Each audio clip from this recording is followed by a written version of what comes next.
ऊना जिले के अम्ब Andaura railway station ने शुक्रवार को विकास की नई इबारत लिखी।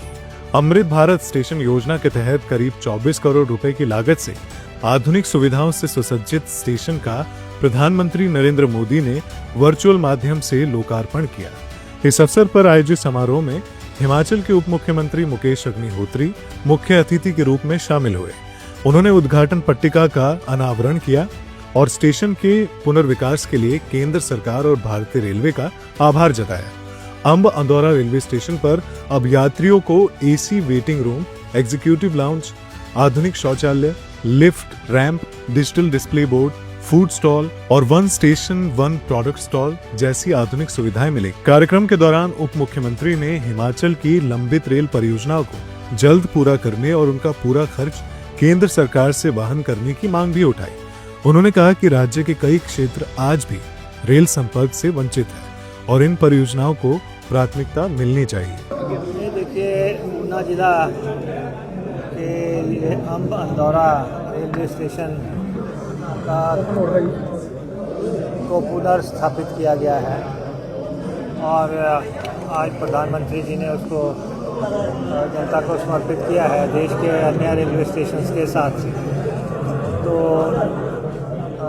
हम ऊना जिला के लोगों को विशेष तौर पे हिमाचल वासियों को इस मौके पर बधाई देते हैं, प्रधानमंत्री जी का धन्यवाद करते हैं।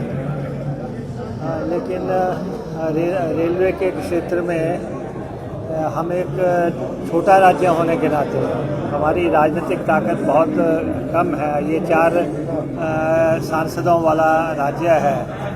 तो रेलवे मिनिस्ट्री हमेशा ऐसे जगहों पे चली जाती है जिनके दर्जनों सांसद हैं और वो अपनी राजनीतिक शक्ति के चलते रेलवे का अधिकांश बजट जो है बड़े राज्यों में ले जाते हैं। तो हमने आज के इस मंच के माध्यम से आग्रह भी किया है, रेलवे अथॉरिटीज़ यहाँ पे आई हुई हैं, हमने आग्रह किया है कि हिमाचल प्रदेश पहाड़ी प्रदेश है, छोटा राज्य है, तो इसके जो है रेलवे का सफ़र जो है बहुत धीमा है। उसको आगे बढ़ाने के लिए भारत सरकार जो है अपने नियमों में बदलाव करे और रेलवे पे जो भी खर्चा आना है वो केंद्र सरकार वहन करे। या तो 90-10 का पैटर्न जो है, जो प्रदेश का स्पेशल कैटेगरी राज्य होने के नाते 90-10 का पैटर्न है, या वो लागू हो, या फिर केंद्र जो है पूरे का पूरा खर्चा वहन करे। अन्यथा आप देख सकते हैं कि हमारे पास जो बिलासपुर बैरी और ले रेल लाइन जो है अब बिलासपुर के पास पहुंचने लगी है, उस रेल लाइन की कीमत लगभग 1000 करोड़ रुपए के आसपास थी जब उसको शुरुआत किया। आज वो 14,000 करोड़ रुपए के आसपास पहुंच गई है और हिमाचल अपने हिस्से से 800-850 करोड़ रुपया उसमें दे चुका है। और हमारा ये मानना है कि बिलासपुर से आगे चाहे वो बैरी को जानी है चाहे ले को जानी है, वो रेल लाइन केंद्र सरकार बनवा के दे। और उसके बाद दूसरा हमारी रेल लाइन जो है बद्दी बरोटीवाला नालागढ़ की रेल लाइन है, उसमें भी हम 400 करोड़ रुपए के आसपास दे चुके हैं। तो 1500 करोड़ रुपए के आसपास का खर्चा है। हम चाहते हैं कि क्या जो पैसा हमने दे दिया आज दिन तक, चाहे वो बिलासपुर की रेल लाइन को 800 करोड़ दिया या हमने बद्दी नालागढ़ रेल लाइन को 400 करोड़ दिया, इसको वन टाइम ग्रांट मान लिया जाए कि हमने दिया और उसके बाद जो बाकी खर्चा होना है वो केंद्र सरकार वहन करे। और इसी ढंग से हमारी ऊना से हमीरपुर रेल लाइन जानी है, 4000 करोड़ रुपए के आसपास का खर्चा बताया जा रहा है। 80-20 की बात की जा रही है, अभी तक कोई भी उसमें प्रगति नहीं है। तो इस रेल लाइन का भी केंद्र जो है ख्याल करे। फिर हमारी जेजों से जो महतपुर रेल लाइन आनी है या वो पोलियाँ तक की पहुँचानी हो जहाँ बल्कि पार्क बनना है, वो 3-4-5 किलोमीटर से ज़्यादा नहीं है, तो वहाँ रेल लाइन पहुँचाने के लिए केंद्र जो है दखल दे और हमारी मदद करे। तो इसलिए वैसे भी आपने देखा कि जब हिमाचल प्रदेश बना तो जहाँ जहाँ रेल लाइन थी वो इलाका जो है हिमाचल से काट दिया गया, बड़ी चतुराई से काटा गया। अगर पठानकोट रेल लाइन थी तो पठानकोट पंजाब में चला गया, और अगर होशियारपुर रेल लाइन थी तो होशियारपुर पंजाब में चला गया, अगर नंगल रेल लाइन थी तो नंगल पंजाब में चला गया, अगर जेजो रेल लाइन थी तो जेजो पंजाब में चला गया।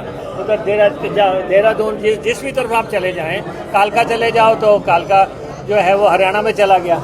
तो हिमाचल प्रदेश को रेलवे लाइनों की स्थापना और उसके बंटवारे के इसमें बहुत बड़ा धक्का लगा है। और उसके बाद राजनीतिक ताकत ना होने की वजह से जो है बाकी राज्यों की रेल लाइनें बढ़ती गई, केंद्र उनकी मदद करता गया। तो इसलिए हमने बड़ा विनम्रतापूर्वक जो है हम संघीय ढांचे में रहते हैं और केंद्र और राज्यों के विशेष संबंध रहते हैं।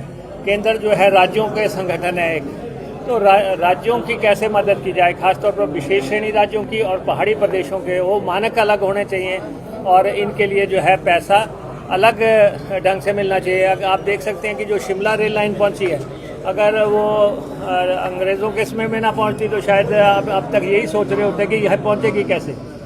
तो लेकिन फिर भी यहाँ पे 2011 में रेल लाइन पहुंची थी। आज 15 साल के बाद रेलवे स्टेशन की पुनर्स्थापना हुई है। जो भी हुआ है हम उसको आगे बढ़ाने की बात करते हैं और यहाँ दौलतपुर से 12 किलोमीटर दूर से जो है रेल लाइन की स्थापना करने की भी बात आज हुई है। तो लेकिन हमारा ज़िला कम से कम रेल से जुड़ा हुआ है। 3 ही मार्ग हैं। हम जो है सड़क मार्ग से तो हमारा एकमात्र साधन है, ना उतना रेल सफ़र है ना ही हवाई मार्ग है। हवाई स्थापना का भी ऐसा ही है। दूसरे राज्यों को जो है हवाई अड्डे स्थापित करने के लिए स्टेट ऑफ द आर्ट जो है पैसे मिल रहे हैं। हम अगर कांगड़ा का भी बना रहे हैं तो उसमें अपने पास से 4000 करोड़ रुपया हिमाचल से लगा चुके हैं।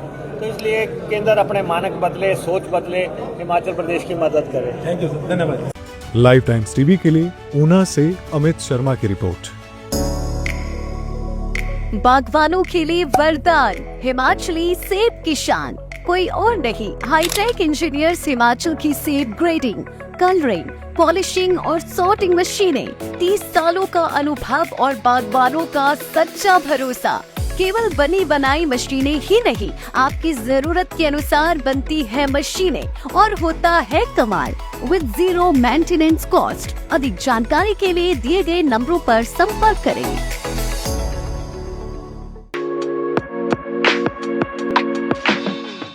विरासत सिर्फ कहानियों में नहीं, कला में भी जीवित रहती है। हाथों से बनाई गई हर खूबसूरत रचना अपने साथ लेकर चलती है परंपरा का सम्मान, बारीकी, शुद्धता और वर्षों की कारीगरी का विश्वास। बुद्धा मल एंड सम्स ज्वेलर्स, पालमपुर।